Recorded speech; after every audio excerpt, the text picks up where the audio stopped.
Hello, and in today's video we are going to be talking about PvP. It's going to be a PvP tutorial plus montage for the Bedrock edition of Minecraft, and this will also only apply to controller and keyboard and mouse people. And first topic 1.8, and then we're going to talk about 1.16, all the various things that encompasses. A mobile tutorial may come soon, and I hope you really enjoy this video. It took a lot of time and effort, so on to it.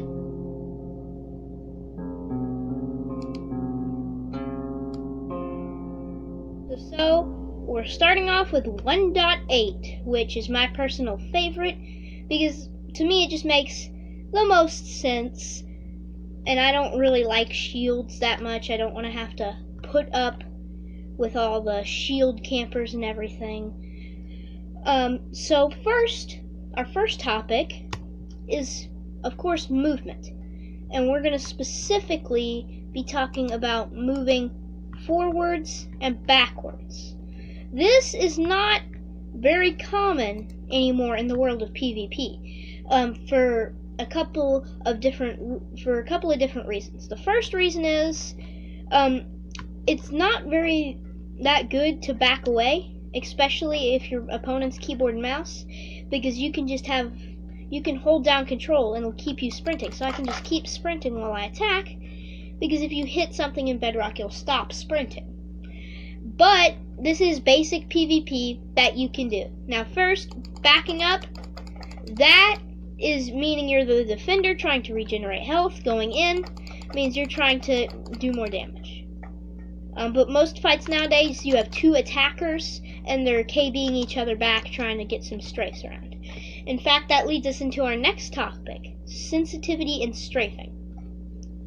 Now, strafing in PvP is very good, because you don't even have to track it exactly. As you can see, I was off there at the start. But it doesn't matter because you can only click 2 Minecraft will only register you clicking 2 CPS, which will go on more detail on the next topic. But now, sensitivity for strafing, of course. You want to have your sensitivity if you're on a controller. Since this tutorial is only for controller and keyboard and mouse, if I just open up my settings here, you can clearly see, unless on a controller, you have a very accurate thumb. Here you can see my sensitivity. I don't have a controller, so it's just default. But unless you have a perfectly accurate thumb, you're not going to be able to get the perfect strafing speed while also have the super fast movement speed. So if you want to be a main strafer, you're going to have to find the right sensitivity where you can perfectly strafe, which is quite nice. But if someone runs behind you, you're going to get hit in the back a lot, and that is not very nice. But then again, if you don't have it at a good strafing sensitivity, you're going to have trouble strafing. But on keyboard and mouse, it's, in my opinion, easier. And now, next segment, clicking. In PvP, of course not with everything, Minecraft can only register 2 clicks per second, which is about that.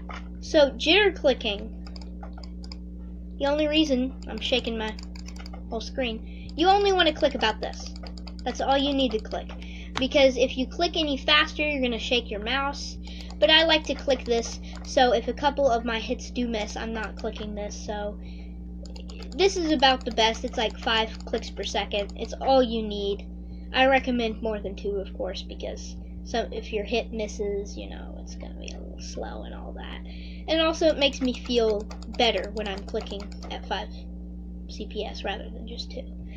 And then also bows. That's our next topic.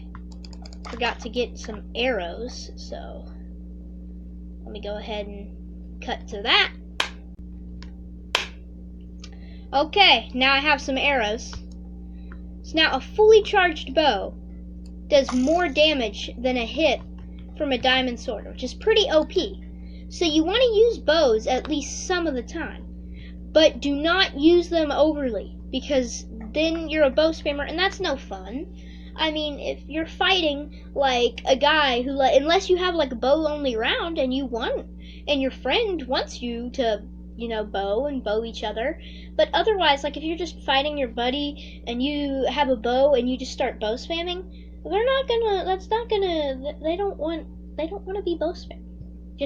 I don't want to be bow spam because I like actually to PvP and actually get up close. I mean, I'm fine with shooting a couple of bow shots, of course, but I don't want to just be constantly using the bow over a sword. And then, in fact, our next topic, a very underused item, unlike the bow, fishing rod. Yeah, it fishes people closer, which is kind of useful if they're running, but if you're in a small arena like this, you will barely ever use it, because you can just chase them and hit them into these, little walls, and it won't even matter. So just generally 1.8, if you're PvPing, you want to try to strafe, and the basic goal of PvP, get more hits on them than you, and also food. You don't want to waste your hunger, because if you can't regenerate anymore, and if you take time to eat, they're going to get a lot of hits in on you and possibly kill you. So now on to the next segment. 16, which full netherite. Some people use diamond with just a shield, but in bedrock, I prefer netherite. I get fully kitted.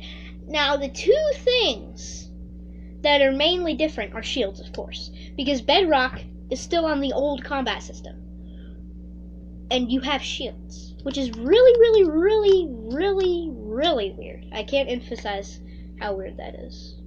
But the correct strategy is to always use an axe. Do not, you can switch slots pretty fast, but just hold your axe. It's going to break your concentration a little. And a lot of times I think I can get hits on him, but I'm hitting his shield with a sword.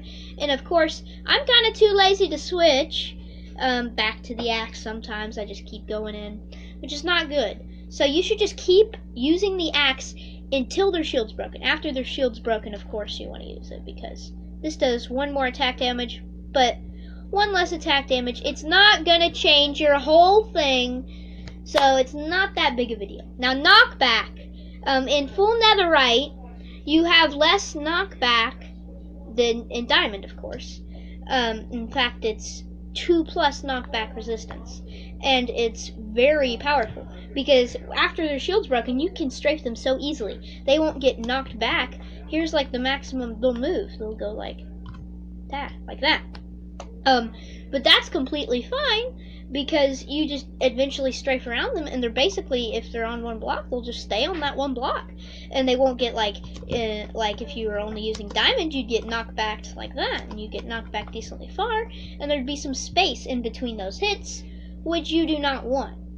So now, as I said at the end of the video, there'd be a PvP montage of me using these different mechanics, and here we go. So hope you enjoyed that, and please do leave a like on the video, and since you watched this far, please do subscribe, and on to the next segment.